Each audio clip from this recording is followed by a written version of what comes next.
لیکن انشاءاللہ اعوذ باللہ من الشیطان الرجیم بسم اللہ الرحمن الرحیم۔ آج ہم پڑھیں گے سورہ احزاب آیت نمبر 51۔ تو انشاءاللہ توجہ کیجیے، دیکھیں ترجی من تشاء منہن، اعوذ باللہ من الشیطان الرجیم بسم اللہ الرحمن الرحیم۔ ترجی من تشاء منہن، آپ صلی اللہ علیہ وسلم ترجیح دے ان ازواج میں سے جس کو بھی آپ چاہتے ہیں۔ وَتُؤْوِي إِلَيْكَ مَن تَشَاءُ، اور آپ صلی اللہ علیہ وسلم ٹھکانہ دیں جس کو بھی آپ چاہتے ہیں۔ وَمَنِ ابْتَغَيْتَ مِمَّنْ عَزَلْتَ، اور وَمَنِ ابْتَغَيْتَ جس کو بھی آپ طلب کرنا چاہیں، ممن ان ازواج میں سے، عزلتا اور جس کو بھی اپنے سے الگ کرنا چاہیں، فلا جناح علیک، ان تمام صورتوں میں اللہ کے پیغمبر پر کوئی گناہ نہیں۔ ذالک ادنی ان تقر اعینہن، ہماری نزدیک یہی بات سب سے بہتر ہے کہ آپ خوش رہیں، آپ کی آنکھیں ٹھنڈی رہیں۔ ولا یحزن،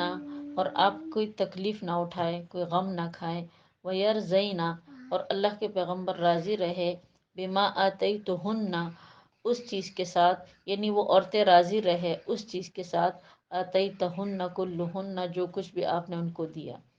واللہ یعلم، باقی اللہ پاک جانتے ہیں، ما فی قلوبکم، جو دلوں کے اندر ہے۔ وکان اللہ علیما حکیما، بے شک اللہ پاک جو ہے وہ ہر چیز کو جاننے والے، حکیمہ اور حکمت والے ہیں،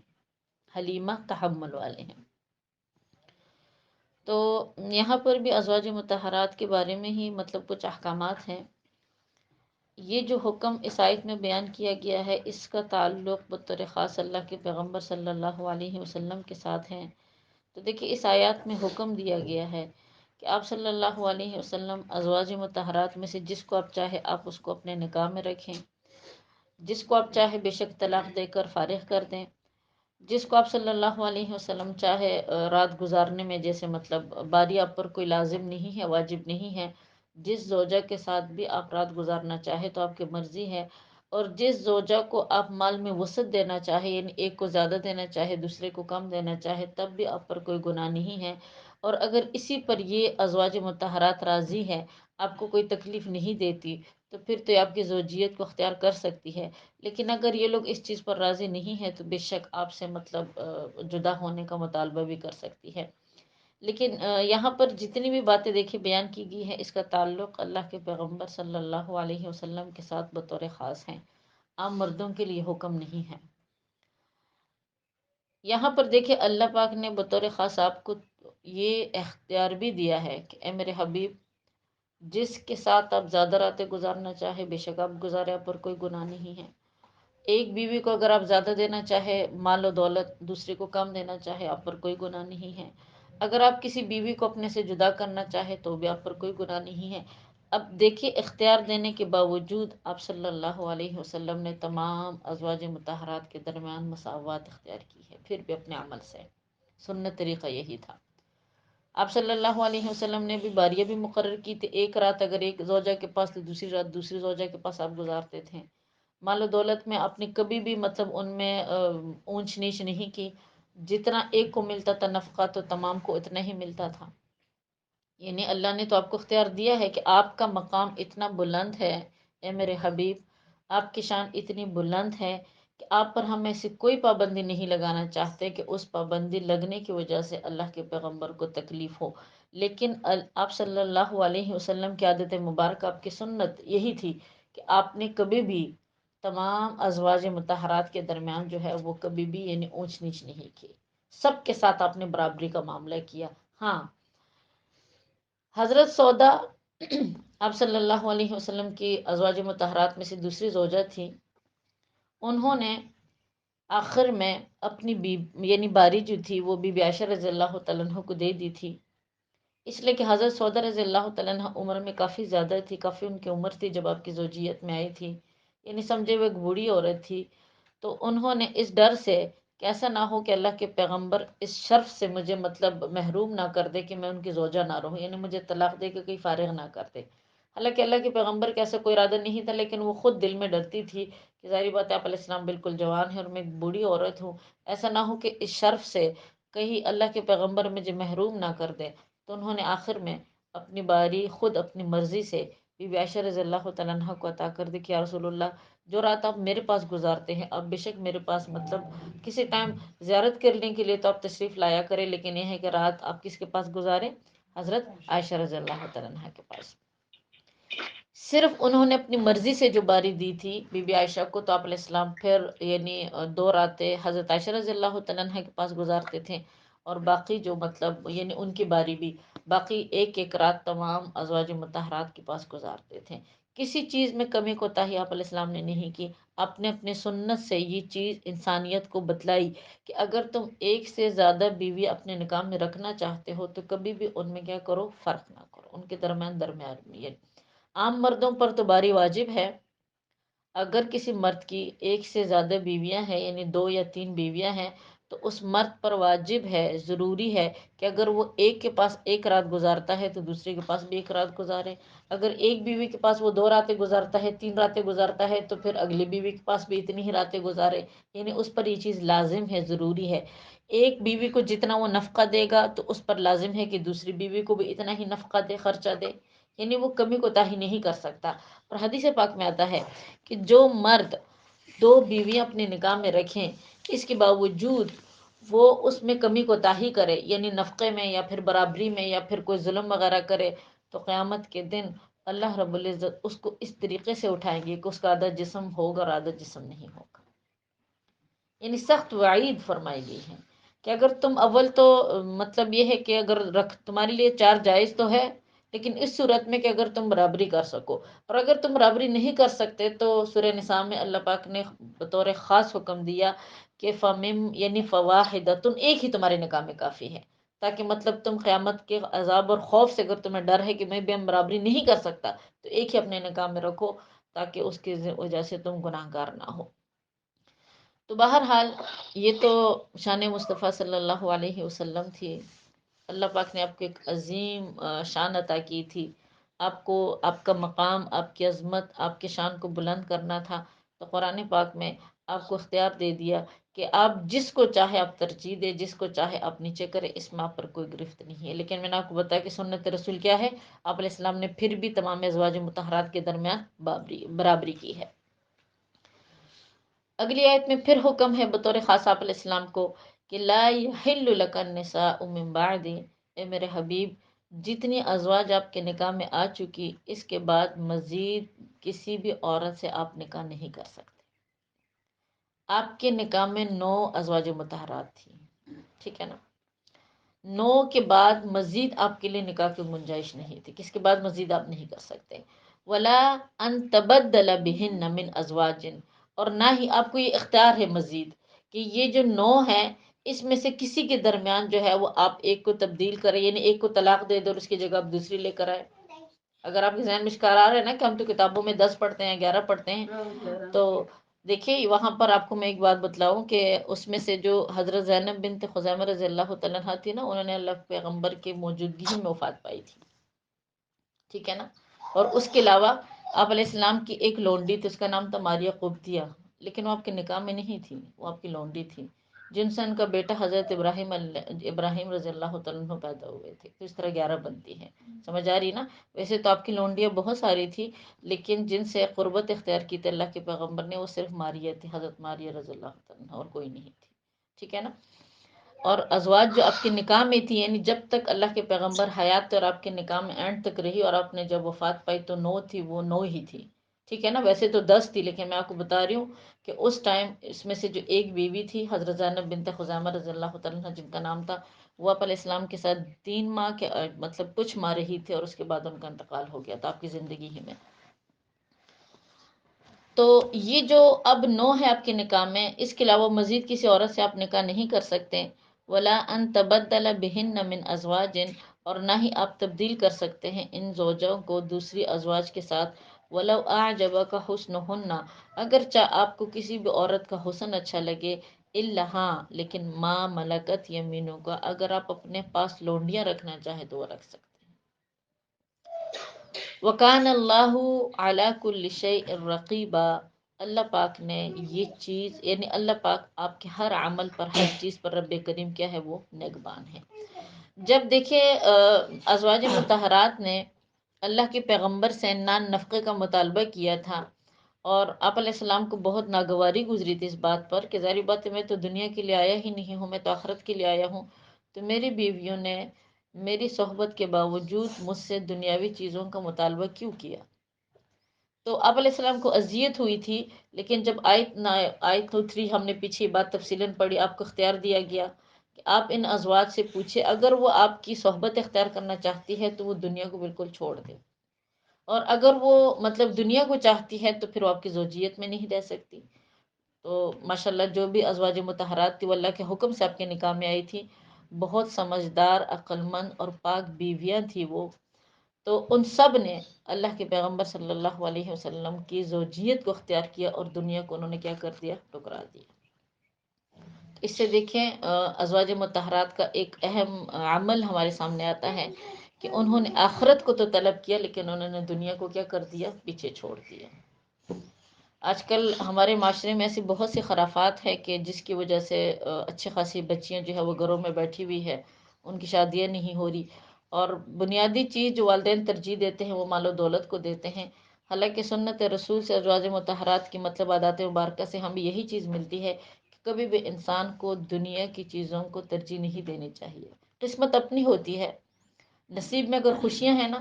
تو وہ ایک غریب بندے سے بھی انسان کو مل سکتی ہے، اور اگر نصیب میں خوشیاں نہیں ہیں تو مال و دولت کبھی بھی انسان کو خوشیاں نہیں دے سکتا۔ ہاں سہولیات ہمیں مل سکتی ہے مال و دولت کے ذریعے سے، لیکن وہ ہمارے نصیب کو تبدیل نہیں کر سکتی، وہ ہمارے مطلب تکالیف کو ختم نہیں کر سکتی۔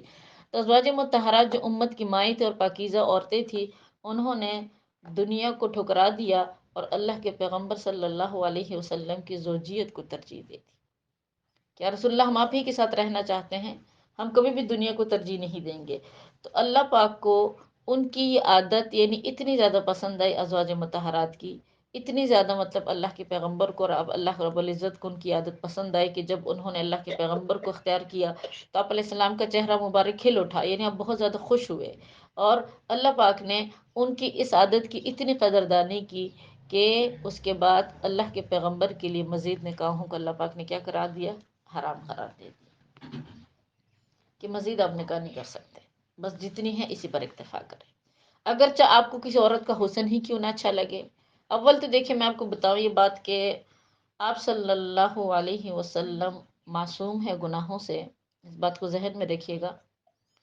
آپ تمام کبیرہ صغیرہ گناہوں سے پاک ہیں، آپ اللہ کے پیغمبر ہیں۔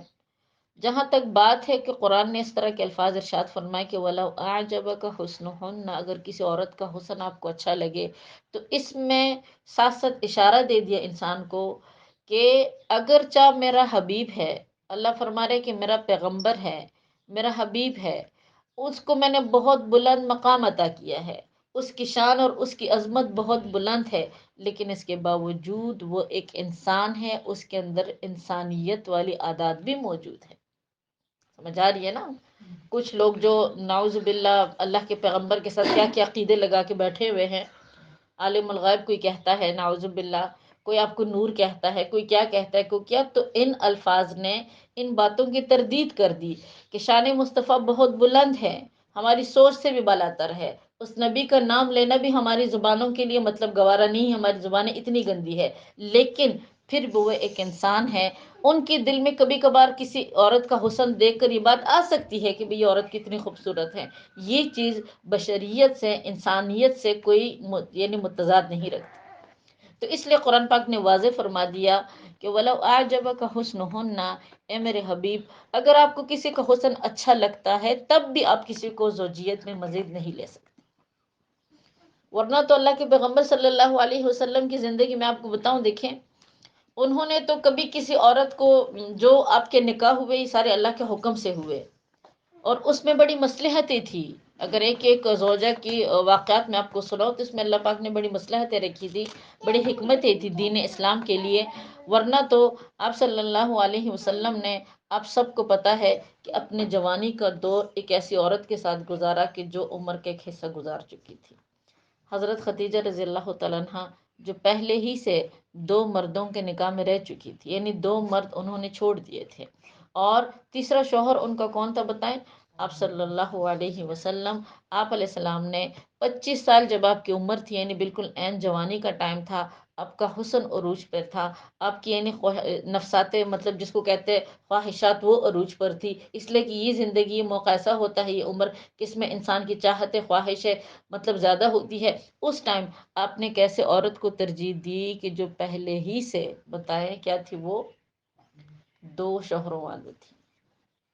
تب خود سوچے ایسی عورت کی طرف بھلا کسی کا دل کرتا ہے؟ تو اس سے معلوم ہوا کہ آپ علیہ السلام نے تو کبھی بھی اپنے خواہش نفس کو ترجیح ہی نہیں دی، جو کیا اللہ کے حکم سے کیا۔ سورہ نجم کی آیت میں رب کریم کا ارشاد ہے نا کہ وَمَا يَنطِقُ عَنِ الْهَوَىٰ إِنْ هُوَ إِلَّا وَحْيٌ يُوحَىٰ۔ آپ کا جو بھی فعل ہے، آپ کا جو بھی کام ہے، آپ کی جو بھی بات ہے، وہ حکم الہی سے ہے۔ اللہ نے جو حکم دیا، اللہ کے پیغمبر صلی اللہ علیہ وسلم نے ایک رسول ہونے کے ناطے اس پر عمل کیا۔ تو بہرحال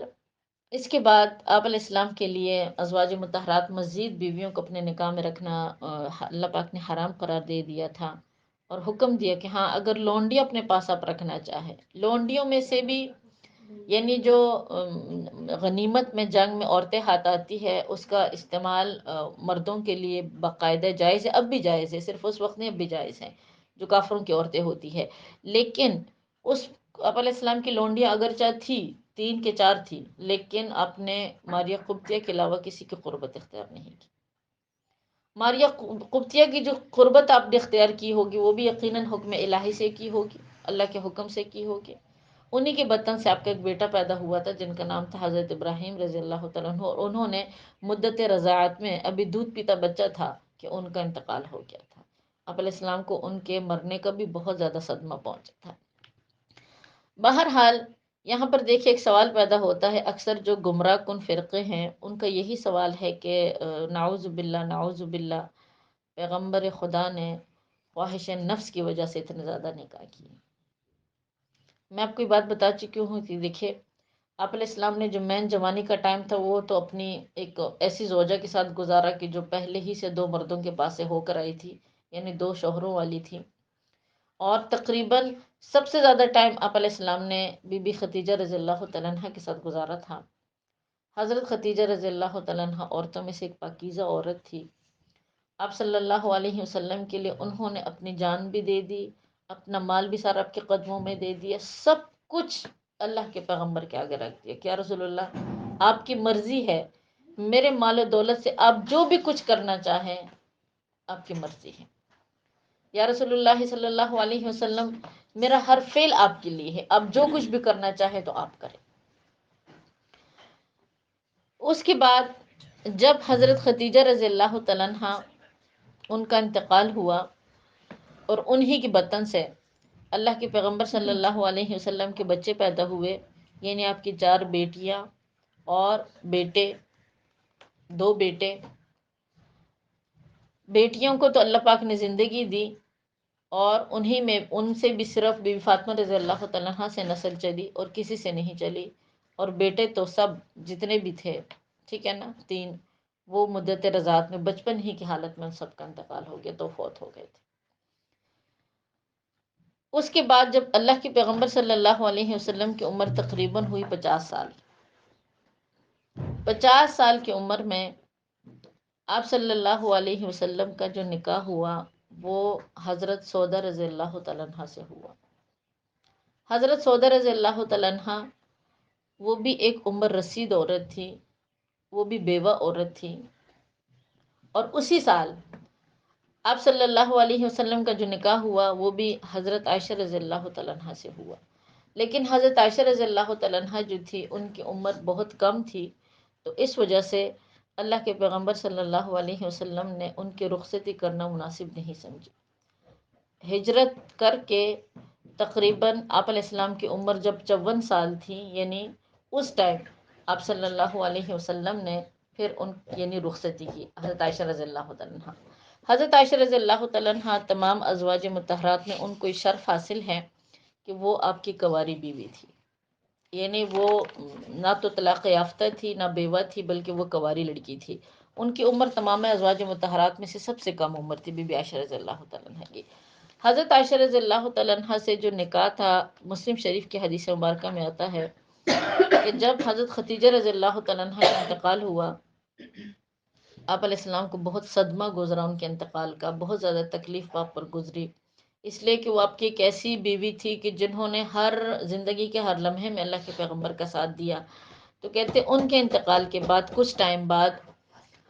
آپ صلی اللہ علیہ وسلم کو حضرت جبرائیل علیہ السلام نے یعنی ایک تصویر لا کر دکھائی ریشمی کپڑے میں، اور اللہ کے پیغمبر کو دکھائی۔ جب اللہ کے پیغمبر نے وہ ریشمی کپڑا کھولا تو اس کے اندر بتائیں کس کی تصویر تھی؟ حضرت عائشہ رضی اللہ تعالیٰ عنہ کی تصویر تھی۔ بتلانے کا مقصد یہ ہے کہ بی بی عائشہ رضی اللہ تعالیٰ عنہ اگرچہ کم عمر میں تھی، اور اللہ کے پیغمبر کی عمر ظاہری بات ہے 50 سے اوپر تھی، کافی عمر تھی، اور وہ بہت کم عمر کی تھی، تو نکاح خود تو نہیں چاہتے تھے کہ میں کروں، اتنی چھوٹی بچی سے میں خود شادی کروں، لیکن وہ جو نکاح ہوا ہے، وہ جو شادی ہوئی ہے، وہ بھی کس کے حکم سے ہوا ہے بتائیں؟ حکم الہی سے۔ اللہ نے آپ کو حکم دیا اور آپ نے اللہ کے حکم کی پیروی کرتے ہوئے نکاح کر لیا۔ دوسری بات آپ یہ سمجھیں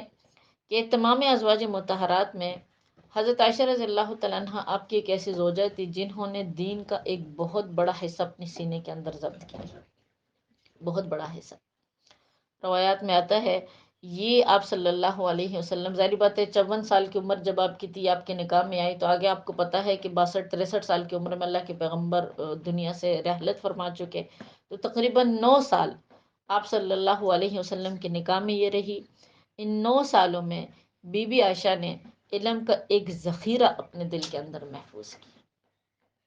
آپ صلی اللہ علیہ وسلم کی دنیا سے رحلت فرمانے کے بعد روایات میں آتا ہے کہ بی بی عائشہ رضی اللہ تعالیٰ عنہ کا جو گھر تھا نا، وہ دارالعلوم بن گیا، علوم یعنی علوم کا مرکز۔ بہت سارے صحابہ کرام آ کر بی بی عائشہ رضی اللہ تعالیٰ عنہ سے علم حاصل کرتے تھے پردے میں، بہت سارے تابعین آ کر بی بی عائشہ رضی اللہ تعالیٰ عنہ سے علم حاصل کرتے تھے۔ بلکہ روایات میں آتا ہے کہ بی بی عائشہ رضی اللہ تعالیٰ عنہ جب حج پہ جاتی تھی، حج یعنی تو مینا میں جہاں پر آپ کا خیمہ لگتا تھا، تو اتنی رش ہوتی تھی، اتنی بھیڑ ہوتی تھی کہ جس کے کوئی انتہا نہیں ہے، ہر بندہ آپ سے علم سیکھنے کے لیے آتا تھا۔ تو اللہ پاک نے بی بی عائشہ رضی اللہ تعالیٰ عنہ کو ایک شان دی، وہ کنواری تھی، ان کا دل اور دماغ بالکل معصومانہ تھا، لیکن اسی دل اور دماغ کے اندر اللہ پاک نے بتایا کہ اس کو محفوظ کیا، دین کو محفوظ کیا۔ ایک تو اس سے دیکھیے بات ثابت ہوئی کہ عورت کے لیے دین کا علم حاصل کرنا بہت زیادہ ضروری ہے۔ دوسری بات یہ بھی ثابت ہوئی کہ اگر عورت دین کا علم پھیلائے تو پھیلا سکتی ہے، اس لیے کہ دین کا آدھا علم جو ہمیں یعنی شریعت کا جو آدھا حصہ ملا ہے، وہ ہمیں بی بی عائشہ رضی اللہ تعالیٰ عنہ کے اقوال سے ملا، یعنی آپ سے ملا ہے۔ انہوں نے اللہ کے پیغمبر صلی اللہ علیہ وسلم کی ایک ایک چیز اپنے دل اور دماغ میں محفوظ کی تھی، اور آپ صلی اللہ علیہ وسلم کو سب سے زیادہ محبت جو تھی وہ حضرت عائشہ رضی اللہ تعالیٰ عنہ سے تھی۔ تو ہمارے قابرین فرماتے ہیں کہ جس انسان کو بھی اللہ پاک دین کے لیے خاص کر لیتے ہیں تو اللہ اس کی محبت انسانیت کے دلوں میں کر دیتے ہیں۔ جو بھی انسان اس راستے کو اختیار کرتا ہے، دین کے راستے کو اختیار کرتا ہے، اللہ اس کو دنیا میں بھی عزت عطا فرماتے ہیں، اور اللہ پاک انشاءاللہ اس کو آخرت میں بھی کیا کریں گے؟ عزتوں سے نوازیں گے۔ تو سب سے بہترین راستہ ہے دین کا راستہ، ہمیں ہمیشہ اس راستے کو اختیار کرنے کے اللہ پاک توفیق عطا کرے۔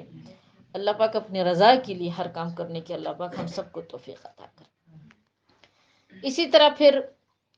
جب دیکھیں آپ کی عمر، میں آپ کو بتا رہی ہوں نا کہ 50 سال کی عمر میں حضرت سعودہ رضی اللہ تعالیٰ عنہ آپ کے نکاح میں آئی، 54 سال کی عمر میں بی بی عائشہ رضی اللہ تعالیٰ عنہ مطلب ان کی رخصتی ہوئی، وہ آپ علیہ السلام کے مطلب پاس آئی، پھر بیچ کے کچھ سال پھر بھی فارغ رہے، پھر روایات میں آتا ہے کہ تقریباً آپ صلی اللہ علیہ وسلم کی جو عمر تھی وہ 58 سال تھی، سمجھ آ رہی ہے نا؟ 58 سال آپ علیہ السلام کی عمر تھی کہ اس ٹائم حضرت ام سلمہ رضی اللہ تعالیٰ عنہ وہ آپ کے نکاح میں آئے۔ حضرت ام سلمہ رضی اللہ تعالیٰ عنہ تمام ازواج مطہرات میں ایسی زوجہ تھی کہ ان کے شوہر کا انتقال ہو گیا، ان کے چھوٹے چھوٹے بچے تھے، آپ صلی اللہ علیہ وسلم نے جب ان کی طرف پیغام نکاح بھیجا اللہ کے حکم سے، تو آپ کی نکاح میں آئی، اور تمام ازواج طہرات میں وہ واحد بیوی تھی جو اپنے بچوں سمیت اللہ کے پیغمبر کے گھر میں آئی، اور کسی زوجہ کے بچے نہیں تھے، لیکن یعنی کسی اور مرد سے، کہنے کا مقصد یہ ہے کسی اور مرد سے، حضرت خدیجہ رضی اللہ تعالیٰ عنہ کی بھی اولاد تھی لیکن آپ علیہ السلام سے تھی، باقی شوہروں سے ان کی بھی اولاد نہیں تھی، اور ام سلمہ رضی اللہ تعالیٰ عنہ ایسی تھی کہ جو آپ کے نکاح میں جب آئی تو ان کے پاس ابو سلمہ کے یتیم بچے ان کی گود میں تھے، ان بچوں کی پرورش کر کے اللہ کے پیغمبر صلی اللہ علیہ وسلم نے دنیا کو یہ چیز بتلا دی کہ دیکھو،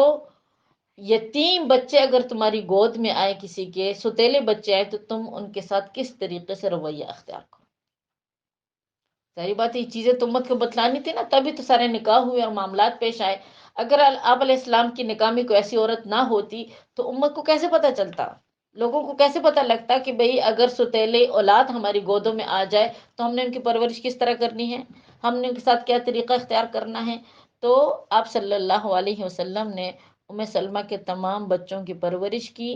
امت کو بتلایا کہ دیکھو کس طرح حسن سلوک اختیار کرو، بچوں کی پرورش کس طریقے سے کرو۔ ام سلمہ رضی اللہ تعالیٰ عنہ کے یعنی نکاح میں آنے کے بعد اب بھی آپ علیہ السلام کی عمر 58 سال ہی تھی کہ اسی دوران ازواج مطہرات میں سے حضرت جویریہ رضی اللہ تعالیٰ عنہ وہ آپ کے نکاح میں آئی۔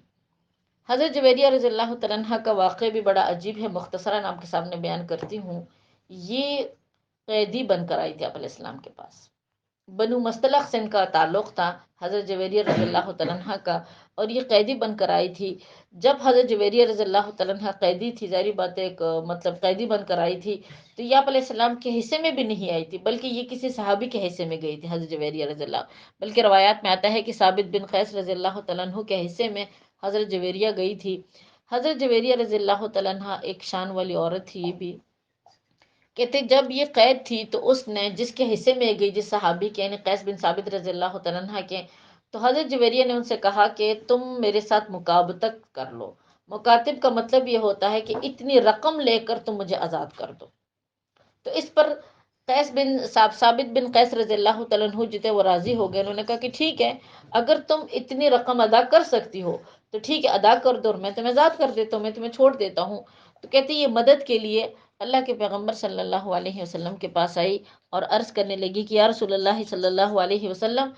میں نے اپنے آقا کے ساتھ مکاتبت اختیار کر لی ہے، یعنی اتنی رقم میں نے دینے کا وعدہ کر لیا ہے، اس رقم میں اللہ کے پیغمبر آپ میری مدد کریں۔ تو آپ صلی اللہ علیہ وسلم نے کہتے اس ٹائم ان سے کہا کہ کیا میں تمہیں اس سے بہترین مشورہ نہ دوں، اور آپ علیہ السلام نے ان کو نکاح کا پیغام دیا، تو انہوں نے بخوشی اللہ کے پیغمبر صلی اللہ علیہ وسلم کا نکاح کا پیغام قبول کیا۔ آپ علیہ السلام نے وہ رقم اس صحابی کو دے دی، اس صحابی نے ان کو چھوڑ دیا، اور اس طرح جویریہ رضی اللہ تعالیٰ عنہ آپ علیہ السلام کے نکاح میں آئی۔ لیکن جب جویریہ رضی اللہ تعالیٰ عنہ اللہ کے پیغمبر کے نکاح میں آئے تو ان کے قبیلے کے سارے لوگ جو تھے، ظاہری بات ہے وہ قیدی تھے، تو کہتے جب صحابہ کرام کو یہ معلوم ہوا کہ بھئی جویریہ کو اللہ کے پیغمبر نے نکاح میں لے لیا ہے، یہ لوگ جو ہے اللہ کے پیغمبر کے سسرالی بن گئے ہیں، تو ان تمام کو صحابہ کرام نے آزاد کر دی۔ تقریباً 100 قبائل تھے، 100 یعنی لوگ تھے، کہ 100 سے اوپر، کہ ان لوگوں کو صحابہ کرام نے بتایا کیا کر دیا، آزاد کر دیا، کہ ایسا ہو ہی نہیں سکتا کہ جس خاندان کے ساتھ اللہ کے حبیب کا تعلق ہو اور ان لوگوں کو ہم قید بنا کر رکھیں، یعنی قیدی بنا کر ہمارے رہیں، وہ غلام بن کر رہیں۔ تو بی بی عائشہ رضی اللہ تعالیٰ عنہ فرماتی ہے کہ میں نے جویریہ کو یعنی سب سے زیادہ بابرکت عورت مانا، اس لیے کہ وہ اپنے قبیلے کے لیے سب سے زیادہ بابرکت ثابت ہوئی، انہی کی وجہ سے ان کا جو قبیلہ ہے وہ غلاموں سے کیا ہو گیا، وہ آزاد ہو گیا۔ تو اس میں بھی دیکھیے مصلحت تھی۔ اب وہ جو لوگ آزاد ہوئے ان تمام لوگوں نے اللہ کے دین کا کلمہ پڑھا، یعنی آپ صلی اللہ علیہ وسلم کا کلمہ پڑھا، جس میں یہ مصلحت آ گئی۔ اسی طرح پھر آگے یعنی مزید آپ علیہ السلام کی عمر یعنی یہی 58۔ اب آپ خود سوچیں، آپ کو بتلانے کا مقصد ان چیزوں کا یہ ہے کہ دیکھیں آپ نے کس عمر میں نکاح کی ہے۔ بلا عمر جب 60 سے اوپر چلی جاتی ہے، 58 سال چلی جاتی ہے، تو کیا اس عمر میں انسان کو کوئی خواہش نفس رہتی ہے؟ لیکن آپ کے ہر نکاح میں اللہ پاک نے ایک مصلحت رکھی تھی۔ اسی طرح پھر روایات میں آتا ہے کہ حضرت ام حبیبہ رضی اللہ تعالیٰ عنہ یہ ابو سفیان کی بیٹی تھی، با ذہن میں رکھنا۔ ابو سفیان مشرکین مکہ کے سرداروں میں سے ایک سردار تھا اور اسلام کے دشمنوں میں سے سب سے بڑا دشمن تھا، اور ابو سفیان کی یہی مرضی تھی کہ محمد کا دین کسی طریقے سے مٹ جائے۔ ام حبیبہ رضی اللہ تعالیٰ عنہ اور ان کے شوہر یہ دونوں مسلمان ہوئے۔ جب یہ مسلمان ہوئے تو مکہ میں تو ظاہر بات ہے لوگ ان کو رہنے نہیں دے رہے تھے، اس لیے کہ نہ خوف تھا، ایسا نہ ہو کہ ہمارا اسلام ظاہر نہ ہو جائے، تو کہتے انہوں نے ہجرت کی۔ انہوں نے ہجرت کی حبشہ کی طرف۔ وہاں پر جا کر ام حبیبہ کے جو شوہر تھے وہ یعنی انہوں نے نصارہ کا مذہب اختیار کر لیا، عیسائی بن گئے، اسلام کا مذہب چھوڑ دیا۔ کچھ ہی ٹائم کے بعد ان کا انتقال بھی ہو گیا، وہ مر گئے۔ جب ان کا انتقال ہوا، وہ مر گئے، تو اس صورت میں یعنی اس کا شوہر جب نصرانی ہو کر مر گیا تو آپ صلی اللہ علیہ وسلم جو حبشہ کا بادشاہ تھا، اس کا نام تھا نجاشی، جو آپ علیہ السلام کی بڑی عزت فرماتا تھا، ان کی طرف پیغام بھیجا کہ میں ام حبیبہ سے نکاح کرنا چاہتا ہوں، آپ ان کو میرا پیغام دیجیے۔ تو جب ام حبیبہ رضی اللہ تعالیٰ عنہ کو معلوم ہوا کہ حبیب خدا صلی اللہ علیہ وسلم نے میری طرف نکاح کا پیغام بھیجا، تو انہوں نے کہتے بخوشی قبول کر لیا۔ جب بخوشی قبول کیا تو حبشہ کے جو بادشاہ تھے نجاشی، انہوں نے خود اللہ کے پیغمبر صلی اللہ علیہ وسلم کا نکاح پڑھایا ام حبیبہ کے ساتھ۔ جب ام حبیبہ رضی اللہ تعالیٰ عنہ آپ علیہ السلام کی زوجیت میں آ گئی اور ابو سفیان کو پتہ چلا، تو کہتے اس ٹائم وہ مسلمان نہیں تھا، بعد میں ابو سفیان بھی مسلمان ہو گیا تھا، خیر اس ٹائم وہ مسلمان نہیں تھا، تو کہتے ان کے منہ سے الفاظ نکلے کہ محمد ایک باعزت انسان ہے، ان کو ذلیل اتنی آسانی سے نہیں کیا جا سکتا، اور اب تو انہوں نے ہماری اولادوں کو بھی اپنے نکاح میں لے لیے۔ تو اس طریقے سے جو مشرکین مکہ تھے ان کے جو حوصلے تھے نا وہ پست ہو گئے۔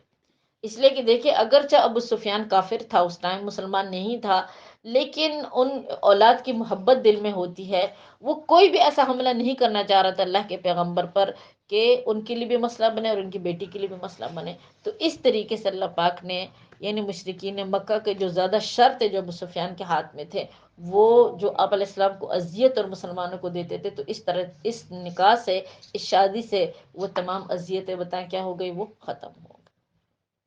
بہرحال بات لمبی ہوتی جا رہی ہے۔ اسی طریقے سے اللہ کے پیغمبر کے نکاح ہوئے، یعنی 58 سے آگے پھر باقی آپ علیہ السلام کے نکاح ہوئے۔ تو بتلانا یہ چاہتی ہوں کہ دیکھیے اگر ایک انسان ہے جو اس عمر میں آ کر نکاح کرتا ہے، اور ہر نکاح کی مصلحت میں نے آپ کو بتلا بھی دی تقریباً، تو پھر وہ بندہ کس طرح لوگ اس بات پر الزام لگا سکتے ہیں کہ خدا نعوذ باللہ و نعوذ باللہ وہ پیغمبر جو ہے وہ خواہش نفس رکھتا تھا۔ اور اگر نعوذ باللہ ایسی بات ہوتی تو کیا اللہ کے حبیب کبھی قرآن کی آیت لوگوں کو بتلاتے کہ اللہ پاک نے میرے اوپر نکاح حرام کر دی ہے؟ حتیٰ کہ دیکھیں ازواج مطہرات کے بارے میں آتا ہے کہ کئی زوجاؤں نے اللہ کے پیغمبر سے کہا کہ یا رسول اللہ ہماری بہن کو اپنے نکاح میں لے لیجیے، آپ علیہ السلام نے انکار کیا کہ نہیں، میں اس طرح تو نکاح میں نہیں لیتا، لیکن جب تک اللہ کا حکم نہ ہو، اللہ کا حکم ہوتا ہے تو میں تبھی کیا کرتا ہوں، میں زوجہ کو یعنی نکاح میں لیتا ہوں۔ اسی طرح حضرت علی رضی اللہ تعالیٰ عنہ کے بارے میں آتا ہے کہ تو انہوں نے ایک دفعہ اللہ کے پیغمبر سے کہا کہ یا رسول اللہ حمزہ کی جب شہادت ہو گئی تھی، حضرت حمزہ رضی اللہ تعالیٰ عنہ کی، کہ یا رسول اللہ حضرت حمزہ کی بیٹی ہے، بہت زیادہ خوبصورت ہے، یا رسول اللہ آپ ان کو اپنے نکاح میں لے لیجیے، اس لیے کہ حمزہ کی بھی شہادت ہو گئی ہے۔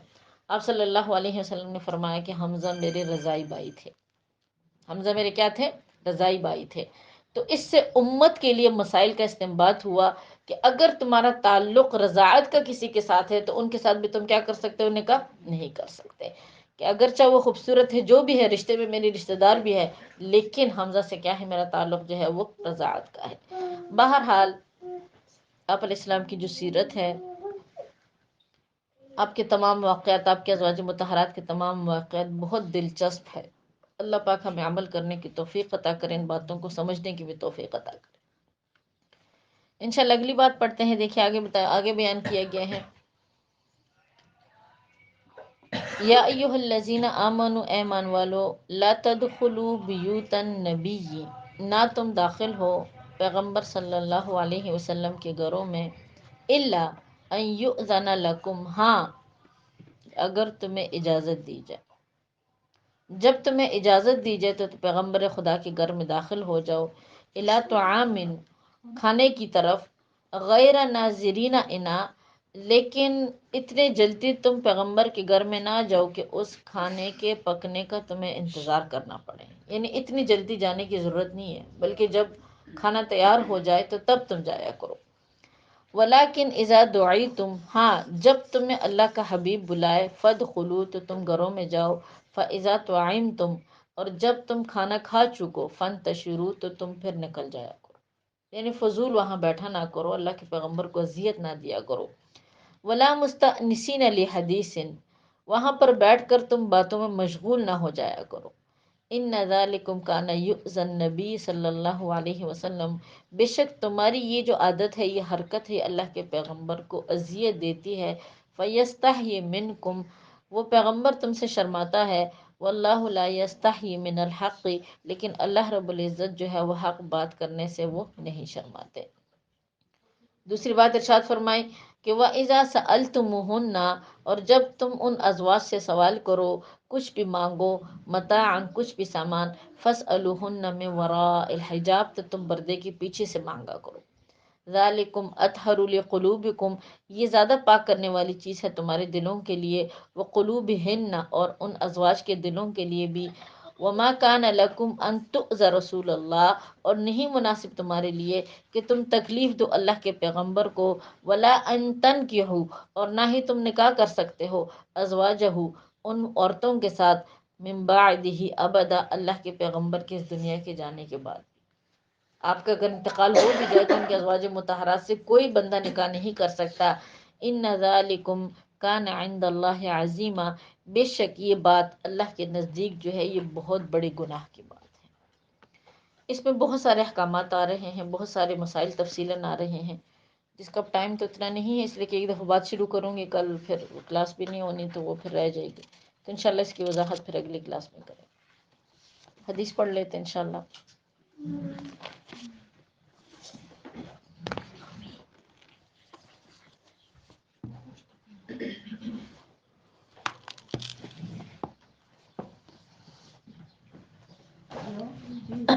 دیکھیں، بسم اللہ الرحمن الرحیم،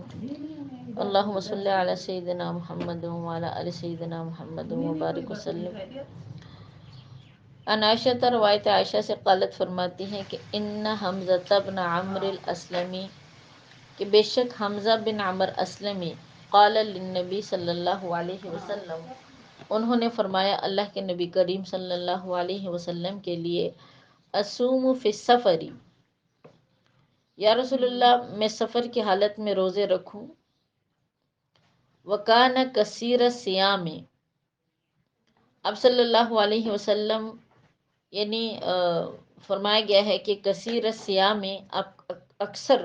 سفر کی حالت میں روزے رکھتے تھے، فقالا، لیکن آپ نے فرمایا، ان شئت فصم، اگر تو تم چاہو تم سفر کی حالت میں روزہ رکھو، وَإِن شِئْتَ فَافْطُرْ اور اگر تم چاہو تو تم سفر کی حالت میں کیا کرو، تم افطار کرو، یعنی روزہ نہ رکھو۔ تو یہاں سے سفر کی حالت میں روزہ رکھنے کے کچھ احکامات کا ذکر ہے۔ سفر کی حالت میں روزہ رکھنے میں شریعت نے ہمیں اختیار دیا ہے کہ اگر ہم روزہ رکھنا چاہیں تو ہم روزہ رکھ سکتے ہیں، اگر آسانی والا سفر ہو، سہولت والا سفر ہو۔ لیکن اگر سفر میں مشقت ہے، طبیعت خراب ہونے کا اندیشہ ہے، یا پھر جس کام کی وجہ سے سفر کر رہے ہیں اس کام کو شاید صحیح طریقے سے ہم انجام نہ دے پائے، تو پھر شریعت نے حکم دیا ہے کہ بہتر ہے کہ تم روزے کو کیا کر دو، تم چھوڑ دو۔ عن ابن عباس، روایت عبداللہ بن عباس سے، قال فرماتے ہیں کہ خرج رسول اللہ صلی اللہ علیہ وسلم من المدینۃ الی مکہ، ایک مرتبہ اللہ کے پیغمبر صلی اللہ علیہ وسلم نے سفر کیا مدینہ سے مکہ کی طرف۔ فصاما، جب آپ نے سفر شروع کیا تو آپ روزے رکھتے رہے، حتی بلغ عسفانہ، یہاں تک کہ آپ عسفان کے مقام پر پہنچے۔ جب آپ اس جگہ پر پہنچے، ثم دعا بماء، تو اللہ کے پیغمبر نے پانی منگوایا، فرفعہ الی یدیہ، اور پر پورے مجمع میں اپنے ہاتھ کو بلند کیا، یعنی وہ پیالہ لے کر اپنا ہاتھ بلند کیا، لیراہ الناس، تاکہ لوگ دیکھیں آپ علیہ السلام کو، فافطر، اور آپ نے وہاں پر جا کر اپنے روزے کو کیا کر دیا، توڑ دیا۔ حتی، یہاں تک کہ قدم مکہ، پھر آپ علیہ السلام یعنی مکہ تک راستے میں جتنے دن بھی آئے تو آپ علیہ السلام نے روزہ نہیں رکھا، یعنی اسی طرح ذالک فی رمضان، اور یہ آپ نے رمضان کے مہینے میں اس طرح کیا۔ فکان ابن عباس یقول، اور ابن عباس فرماتے ہیں کہ قد صام رسول اللہ صلی اللہ علیہ وسلم، سفر میں اللہ کے پیغمبر نے روزے بھی رکھے ہیں، وہ افطرا، اور روزے چھوڑے بھی ہے۔ فمن شاء اساما، بس سفر کی حالت میں سے تم میں سے جو شخص چاہے وہ روزہ رکھے، ومن شاء افطرا، اور جو شخص چاہے وہ اپنے روزے کو کیا کر دے، وہ چھوڑ دے۔ تو اس حدیث مبارکہ میں اللہ کے پیغمبر نے اپنے عمل کے ذریعے سے لوگوں کو بتلایا کہ اگر تم لوگ سفر کی حالت میں روزہ رکھنا چاہو تو بھی میری سنت ہے، میں نے روزے رکھے ہیں، اور اپنے عمل سے بتلایا، اپنے ہاتھ کو بلند کر کے پیالہ لے کر لوگوں کو بتلایا کہ اگر سفر میں مشقت ہے، تم لوگ نہیں رکھ سکتے، مشکل پیش آ رہی ہے، تو بے شک سفر کی حالت میں تم روزہ کیا کر دو، تم چھوڑ دو۔ عن ابی سعید الخدری، روایت ابی سعید خدری سے قال، فرماتے ہیں کہ غزونا مع رسول اللہ صلی اللہ علیہ وسلم، ہم نے غزوہ کیا، یعنی ہم جہاد پہ نکلے اللہ کے پیغمبر صلی اللہ علیہ وسلم کے ساتھ، لستۃ عشرہ، تقریباً رمضان کا 16واں روزہ تھا، مضت من شہر رمضاننا، اور ہم نکلے اس غزوے کے لیے رمضان کے مہینے میں۔ فمنا من ساما، ہم میں سے کچھ لوگ تو ایسے ہیں کہ جنہوں نے روزہ رکھا، ومنا من افطرا، اور کچھ صحابہ ایسے تھے کہ جنہوں نے روزہ چھوڑ دیا۔ فلم یعب صائم، تو روزہ رکھنے والوں پر بھی کسی نے عیب نہیں کیا، یعنی آپ علیہ السلام نے ان کے متعلق بھی کچھ ارشاد نہیں فرمایا کہ تم لوگوں نے برا کیا، اور اسی طرح وعلی المفطر، اور جنہوں نے روزہ افطار کیا ان کے متعلق بھی اللہ کے حبیب نے کچھ ارشاد نہیں فرمایا کہ تم لوگوں نے روزہ نہ رکھ کر اچھا نہیں کیا۔ تو بہرحال معلوم ہوا کہ اگر روزہ رکھو تو بھی صحیح، اور اگر روزے کو رکھنا چاہو، روزے کو چھوڑنا چاہو تو بھی کیا ہے، یہ بھی صحیح ہے۔ عن انس، روایت انس سے قال، فرماتے ہیں کہ کننا مع النبی صلی اللہ علیہ وسلم فی السفر، ہم تھے نبی کریم صلی اللہ علیہ وسلم کے ساتھ سفر میں۔ فمن صائم، ہم میں سے کچھ روزے دار تھے، ومن المفطر، اور ہم میں سے کچھ ایسے تھے کہ جنہوں نے روزہ نہیں رکھا۔ فنزلنا منزلا فی حار، تو جب ہم اترے، یعنی کسی جگہ پر، تو بہت شدید گرمی تھی۔ فسقط الصوامون، جن لوگوں نے روزہ رکھا تھا وہ تو گر گئے۔ وقام المفطرون، لیکن جنہوں نے روزہ نہیں رکھا تھا وہ کھڑے ہو گئے۔ فضربوا الابنیہ، انہوں نے خیمے کھڑے کیے۔ وسقوا الرکاب، اور اونٹوں کو پانی پلایا۔ فقال رسول اللہ صلی اللہ علیہ وسلم، تو اللہ کے حبیب نے فرمایا، ذهب المفطرون، یعنی جن لوگوں نے روزہ نہیں رکھا تھا آج کے دن وہ سبقت لے گئے اجر میں ان لوگوں سے کہ جن لوگوں نے کیا کیا، روزہ رکھا۔ تو معلوم ہوا کہ اگر سفر میں مشقت ہو، کوئی اہم کام ہو کہ روزے کی وجہ سے انسان اس مشقت کو برداشت نہ کر سکے، اس کام کو نہ کر سکے، تو روزے کو چھوڑنا کیا ہے، وہ زیادہ بہتر ہے بنسبت یہ کہ وہ روزہ رکھے۔ لیکن اگر سفر میں سہولت ہے تو روزہ رکھنے میں کوئی حرج نہیں ہے۔ وآخر دعوانا الحمدللہ رب العالمین، دعا کر لیتے ہیں۔